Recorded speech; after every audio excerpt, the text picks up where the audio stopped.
Kita ke informasi lain, Saudara. Jelang pengumuman hasil seleksi calon pimpinan Komisi Pemberantasan Korupsi atau KPK tahap Profile Assessment pada 23 Agustus mendatang, Gerakan Nasional Pencegahan Korupsi Republik Indonesia atau GNPKRI Aceh sangat berharap Dede Farhan Aulawi dapat terpilih sebagai salah satu capim KPK RI mendatang.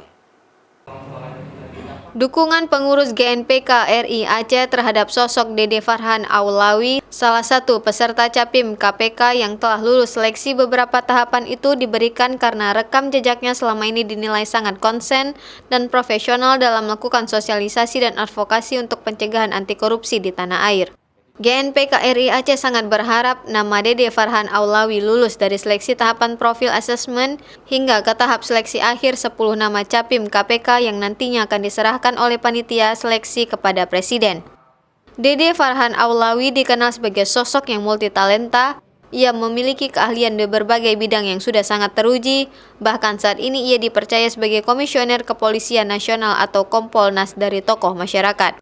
Mencoba untuk terus bersama dengan rekan-rekan aktivis lainnya untuk mengayomi, untuk memantau terus di mana penyelenggaraan negara ini harus diawasi. Sosok Dede Farhan Aulawi dinilai GNPK RI Aceh orang yang sangat tepat menjadi salah satu pimpinan KPK RI mendatang.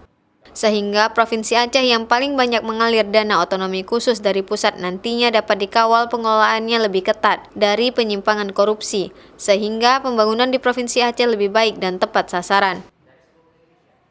Raja Umar, Kompas TV, Banda Aceh.